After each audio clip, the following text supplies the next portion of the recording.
Bonjour à toutes et bonjour à tous, bienvenue dans cette vidéo où nous allons traiter de la notion de pH. Vous le savez peut-être, le pH est une grandeur qui permet de rendre compte de l'acidité d'une solution aqueuse et pour ce faire, on va passer par un acteur principal, j'ai envie de dire l'ion oxonium de formule H3O+. En effet, c'est la valeur de la concentration molaire de cet ion qui permet de quantifier l'acidité d'une solution et qui est associée à une valeur de pH qui elle aussi donc rend compte de l'acidité d'une solution. Alors, il existe un lien mathématique entre la concentration des ions oxonium et la valeur de pH. Ce lien, c'est la formule suivante, c'est la fonction suivante, pH égale moins log de la concentration en ion oxonium. La fonction logarithme, peut-être que vous l'avez déjà vue en mathématiques, si ce n'est pas le cas, ça ne saurait tarder. Une remarque sur, la notation, c'est bien un P minuscule, hein, pour pH et un H majuscule, hein. pH veut dire potentiel d'hydrogène et cette lettre P, en fait, est associée à la fonction moins log. Par exemple, si j'avais écrit PY, j'aurais pu dire PY égale moins log de Y, PX égale moins log de X. Alors, ce qui est important ici, c'est bien repérer que si le pH est une grandeur sans unité, elle nécessite que pour calculer cette valeur à partir de cette formule, il faut que la concentration des ions oxonium, elle, soit en mol par litre.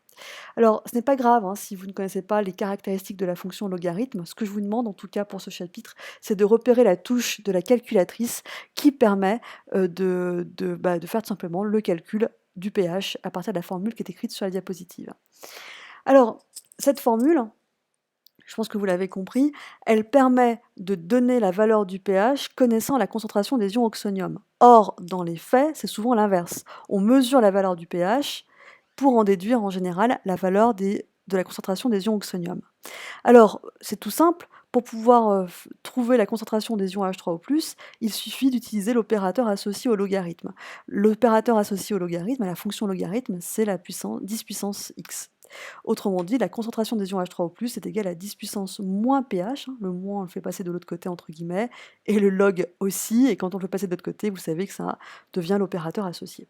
Donc ce qu'on peut écrire aussi de la façon suivante, la concentration des ions oxonium H3O+, est égale à 10 puissance moins pH. Voici donc les deux formules que je vous demande de retenir pour cette vidéo.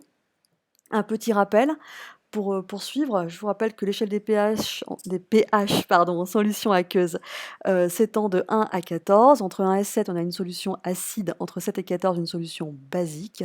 Et pour un pH égal à 7, on a une solution neutre. Le défi de la vidéo est le suivant. À quelle valeur de concentration d'ion oxonium ces valeurs de pH correspondent-elles? Comme toujours, vous mettez la vidéo sur pause et vous la relancez pour voir la réponse. Alors, je présume que vous avez des éléments de réponse. Il suffit tout simplement d'appliquer la formule 10 puissance moins pH, d'où 10 puissance moins 14, moins 7 et de moins 1 mol par litre pour la concentration en ion oxonium. Une remarque, quand la valeur du pH augmente, on constate que la concentration des ions H3O+, diminue, hein, c'est pas choquant vu la formule, pH égale moins log de concentration en ion oxonium. Pour finir, un petit mot sur la mesure du pH. Elle peut se faire en utilisant ce qu'on appelle des indicateurs colorés. Ce sont des solutions, des espèces chimiques, pardon, dont la couleur dépend ici de la valeur du pH. On peut citer par exemple le BBT, hein, le fameux bleu de bromothymol, qui a une couleur verte à pH 7, bleu pour un pH supérieur à 7 et jaune pour un pH inférieur à 7, ainsi que la phénylphtaléine et l'hélianthine, qui ont des zones de virage de couleur pour des valeurs de pH différentes du BBT. Rappelez-vous aussi le jus de chou rouge qu'on avait étudié ensemble, ou que vous avez étudié avec un autre professeur, bien sûr.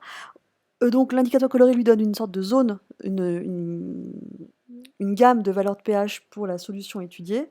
Le papier pH, lui, c'est un papier qui est imbibé d'indicateurs colorés dits universels. Donc je vous rappelle la procédure sommairement. Vous découpez un petit bout de papier, hein, pas très grand, vous déposez une goutte dessus de la solution dont vous voulez étudier le pH et vous comparez la couleur prise par le papier avec l'uniancier. Donc là, vous avez la détermination du pH à une unité près. Et enfin, le plus précis reste le pH mètre, qui donne une valeur de pH avec 2 décimales. Mais l'incertitude sur la mesure du pH étant donc de l'ordre de 0,05 unités, si jamais vous déterminez la concentration en ion H3O+ à partir d'une valeur de pH, attention à bien donner la concentration avec seulement 2 chiffres significatifs, à cause donc de l'incertitude du pH mètre.